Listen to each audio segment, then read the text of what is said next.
법무검찰개혁위가 어제 이게 상당 논란이 됐었는데 파격 공고를 합니다. 쉽게 표현해서 가장 파격이 뭐냐면은 일단은 검찰총장의 수사 지휘권 폐지하고 다음에 비검찰 출신의 총장을 임명했으면 좋겠다라고 이게 강력 공고더라고요. 그래서 지금 이게 어떤 부분이 있냐면 이것 보고 제 일단 논란 중에 나는 한겨레 헤드라인 보고 내가 깜짝 놀랐어요. 한겨레 헤드라인이에요. 검찰총장 무력화, 개혁이 총장 수사 지휘권 고검장에 넘겨라. 그러면서 밑에 작은 제목으로 소제목으로 수사 독립성 침해 비판 나와. 이게 한겨레가 그러니까 온라인 일면에다가 걸었던 바로 그 타이틀이에요. 근데 지금 이 시각이 윤석열 총장한테 맞춰져 있는 거예요. 이거는 조국 그 전 장관 국면에서도 드러났던 건데 시각이 중립적이고 객관적이질 않아요. 그냥 검사들의 입장에서 조국 전 장관을 바라보는 기사를 써서 검찰의 입이란 비난을 받았는데 여기서 간과하면 안 될 것이 검찰총장이 수사 지휘를 하는 것. 지금 얘기하는 건 폐지하거나 분산하라는 거예요. 그러니까 일선 지검장들이 중요 사건에 대한 지휘권을 행사하자는 거예요. 이거는 예를 들면 법무부 장관이 다 지휘하겠다 이게 아니고 검찰 내에 검찰총장에게 집중된 것을 분산하라는 거예요. 마치 지방자치처럼. 이게 왜 검찰총장 무력합니까? 검찰 민주화의 일환이지. 앞으로 그렇게 돼야죠. 근데 예. 검사 동일체를 깨는 거잖아요. 그렇죠. 민주화라니까. 그다음에 또 하나는 궁극적으로는 이건 어디까지 내려가야 되냐. 사실은 일선 검사들의 수사 독립성을 보장하기 위한 조치들입니다. 이게. 검찰총장의 막강한 권한을 가지고 과거에는 인사권까지 사실상 휘둘렀잖아요. 네. 그러니까 그 인사권까지 휘두르는 검찰총장이 수사 지휘를 하면 어떻게 되겠습니까? 검사들이 눈치 보게 되잖아요. 그래서 사실은 검찰 인사는 순수하게 법무부 장관 민간 통제에 의해서 진행이 되고 그리고 수사는 일선 검사들이 하도록 이게 윤석열 총장의 지론 아닙니까? 네. 수사는 검사가 한다. 그 얘기를 하고 있는 것인데 무슨 검찰총장 무력합니까? 윤석열 네. 총장 그 신념 실현해주기. 그러니까 나는 깜짝 놀란 게 법으로 검찰청법 27조에 검찰총장은 판사, 검사, 변호인 등으로 15년 이상 재직했던 사람 중에 임명하도록 돼 있는데 한 번도 검찰총장은 검사가 아닌 사람이 임명된 적이 없었죠. 예. 네. 이런 측면이 있고 그러면서 앞으로 검찰총장은 판사도 할 수 있고 여성도 할 수 있고 변호사 출신도 할 수 있다 이렇게 법으로 정해진 거를 실제로 해라 이런 거거든요. 예. 저도 이제 그 검찰 쭉 보면은 기소 편의주의, 뭐 기소 독점주의, 뭐 검경 수사권 조정 이런 걸 다 반대하고, 그러니까 기존에 어떻게 보면 개혁이 대부분, 그러니까 아직까지 갈 길이 멀지만 그래도 뭔가 칼질이라도 좀 해놓은 그런 기관들이 많잖아요. 근데 검찰만큼은 아직까지도 제자리 걸음이고 오히려 지금 조국 전 장관님한테 했던 그 행태들을 보면 오히려 그 과거로 더 돌아가고 있는 그런 모습들이 많이 보여가지고 저도 이 주위에 좀 친구들이, 그러니까 이 정치에 좀 관심 없는 친구들도 이게 정말 답답했던 게 특히 이성윤 서울중앙지검장이 예를 들어서 뭐 항명했다 이런 식으로 보도를 해버리고 반대로 또 윤석열 검찰총장 마치 소신인 것처럼 지금 일베를 모니터링 하다 보면 한동훈이 영웅인 것처럼 지금 계속 그런 게시글들이 올라오고 있거든요. 이거 보면서 분통이 터져가지고 제가 좀 유튜브를 하다 보면 가끔씩 흥분을 해요. 그러면 흥분하지 말라고 또 이렇게. 아, 그래서 한동훈 일배설이 나왔구나. 제가 어떤 사람이 그런 얘기를 하기에 그럴 리가 없다. 저는 늘 이렇게 한동훈 검사 입장에서 옹호를 해주는데 그 한동훈 검사가 요새 하는 얘기 보면 스스로 영웅이세요. 네. 예, 정권을 겨냥한 수사를 해서 핍박당한다.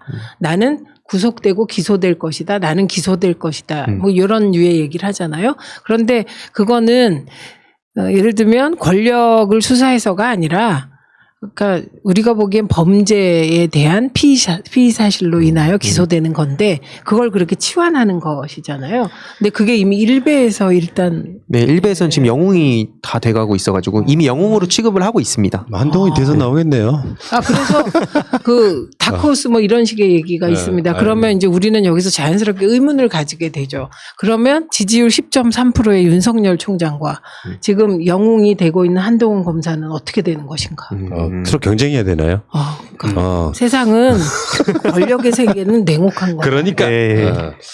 그 과정에 지금 언론들이 이런 짓거리를 합니다. 예를 들어서 뭐 윤석열 총장의 동기들인 사람들, 연수원 23개들이 있잖아요. 여기 지금 이정회 인천지검장, 그리고 송사면 서울 남부지검장 이런 사람들이 이제 사표를 냈다 이런 거거든요. 지금 검찰 정기 인사가 있잖아요. 이 상황에서 지금 보면은 내용들을 다 자기들 자기적으로 편의적으로 얘기를 쓰던데, 예를 들면은 이정회 지검장 같은 경우는 검찰에 대한 합리적 비판을 넘어 맹목적인 선동과 야유가 넘친다. 검찰의 본질적 기능과 역할이 이어받는 이때 무거운 숙제만을 후배들에게 남기겠다는 발걸음이 가볍지만은 않다. 이런 것들이요.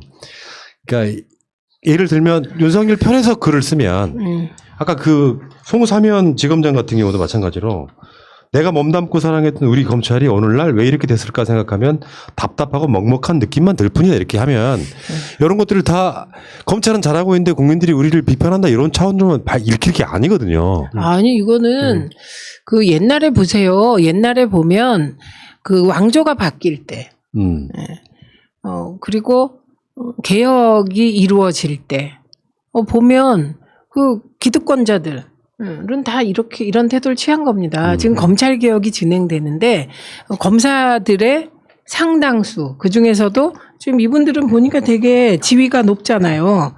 예, 이분은 뭐 인천지검장, 남부지검장 사실 올라갈 때까지 올라간 분들이죠. 네, 별 난 거죠, 뭐. 예, 기득권자들 입장에선 개혁이 이렇게 보이는 거죠. 우리가 옛날에 복벽 의지 뭐 이런 얘기 배우잖아요. 그게 역사는 흘러가는데 예를 들면 고려 시대로 돌아가자고 복벽 운동을 합니다. 그럼 지금 이분들은 검찰 개혁을 거슬러서 과거의 검사 동일체 원칙, 검찰총장이 법무부 장관을 휘두르던 시절로 돌아가야 네. 그게 정상으로 보인다는 거기 때문에 우리의 시각은 그런 거죠. 시대 정신에 맞는 검찰상을 지금 확립하고 있는 것이기 때문에 기득권이 있는 분들은 이렇게 나오는 겁니다. 근데 저는 약간 반대로 읽었거든요. 어떤 분, 특히 송사면 지검장 같은 경우는 내가 몸담고 사랑했던 우리 검찰이 오늘날 왜 이렇게 됐을까 생각하면 답답하고 먹먹한 느낌만 들 뿐이다 했는데 이게 단순하게 검찰이 잘하고 있는데 국민들이 비난한다 이런 것도 있겠지만 반대로 해석해 보면은 윤석열의 검찰, 정치검찰이 검찰을 망쳤다고 해석할 수도 있는 거예요. 네, 맞습니다. 예, 그리고 지금은 검검 갈등. 예, 그런 얘기가 있습니다. 우리가 예수님을 평화와 사랑으로 이해하지만 사실은 예수님이 성전에서 장사를 하는 장사치 앞에다 놓고 이 독사 새끼들 이렇게 얘기를 하거든요. 네, 그리고 이게 분열, 일단 분열. 그래서 선과 악이 갈리고 뭐 이런 그 부분들이 있습니다. 그러니까 마찬가지로 검검 갈등은 처음 보지 않아요, 우리가? 검검. 네, 검검 저는 갈등. 처음 본 개혁의 것 같아요. 과정에서. 그죠? 네. 왜냐하면 참여정부 때도 보면 검사들이 아주 새파랗게 젊은 검사들까지 대통령을 모독하고 조롱하는 행태를 보지 않았습니까? 네. 그래서 이쯤 되면 막가자는 거죠. 이런 얘기가 나왔는데 그때는 검찰들이 하나였던 것 같아요. 근데 지금은 이 검찰 개혁 그 촛불 정부의 이런 검찰 개혁 과정에서 내부에서 반성도 나오는 거죠. 정치 검찰 행태에 대해서 바로잡으려는 노력도 있고. 그래서 이렇게 내부에서 건강한 흐름으로 이렇게 내부에서 말하자면 이게 갈등인데 앞으로 토론이 벌어지고 이러면 긍정적으로 가는 거죠. 저도 약간 청년의 관점에서 이 얘기를 하나 해보고 싶었던 게 뭐냐면 기존의 그 언론에서 계속 그 586이라고 이쪽 분야를 이렇게 만들잖아요. 청년들은 좀 니네들 막 그 안에서 민주당에서 지금 586 물러가라 이런 것만 자꾸 이렇게 따옴표해가지고 보도하는데 제가 개인적으로 생각했을 땐 진짜 그런 걸로 그러니까 사다리 걷어차려고 하는 게 지금 이 검찰 내부에 지금 어떻게 도망치려는 사람들이나 지금 거기를 비판해야 된다 보거든요. 실컷 자기네들이 독점하고 권력 누리고 기득권 그러면서 정관예우 해주고 이런 사람들은 지금 정작 이렇게 얘기도 제대로 안 하고 그러니까 저는 진짜 이 박탈감이라는 것도 신임 검사들이 있다면 지금 이 내부에서 강하게 비판하고 언론이 또 그걸 받아쓰고 해야 되는데 이런 얘기들이 왜 밖에는 잘 안 나올까? 진짜 그 586이라고 그런 보도하는 것의 10분의 1만 이 검찰 내부를 들여다보더라도 저는 진작 이제 무너질 거라고 생각합니다. 그러니까 재구조화되는 거예요. 네. 검찰이. 그러니까 어차피 이건 좀 어떤 거쳐야 되는 과정이라고 생각합니다. 네. 그러니까 확실히 그런 거 있어요. 역사의 물결이 도도하게 흘러. 근데 그 모든 역사는 잠시 후퇴할지라도 결국은 진보할 수밖에 없어요. 네. 나아갈 수밖에 없는데 여기서 그 흐름을 거슬러서 가는 건 사실상 불가능한데 가끔씩 보면은 그게 마치 지론이나 되는 것처럼 하는 사람들은 결국 역사 속에 도태되는 거고 나는 그 대표적인 인물이 윤석열이라고 봐요. 결론적으로 봤을 때. 그 검찰주의자라는 거, 사람에 충성하지 않는다라는 거, 그게 검찰주의로 수렴되는 그 모든 것의 응집체였던 것 같죠. 그래서 이 검찰주의의 시각에서 윤석열이란 그 총장을 이해하면 많은 게 풀리는 것 같아요. 저는 최근에 제일 곤혹스러운 게 윤석열 총장을 문재인 대통령이 임명하지 않았냐 이 말이에요. 그 대목이 아파요. 대통령도 되게 아파하셨잖아요. 조국과 윤석열 이렇게 해서 검찰개혁을 이루고 싶었는데 꿈이 되고 말았다라고 하셨는데 진짜 이해하기가 힘들잖아요. 그래서 제가 10길 물속은 알아도 한 길 사람 속은 정말 알 길 없다는 속담을 다시 생각하는 거예요. 그런데 검찰주의를 놓고 윤석열을 바라보면 이게 과거부터 지금까지가 쫙 다 이해가 돼요. 그러니까 우리는 댓글 공작 이런 거를 민주주의의 시각에서 막았다고 생각하잖아요. 근데 그때 발언을 들어보면 그것보다는 그 검찰주의적 시각에서 그 사건을 대한 거였던 거고.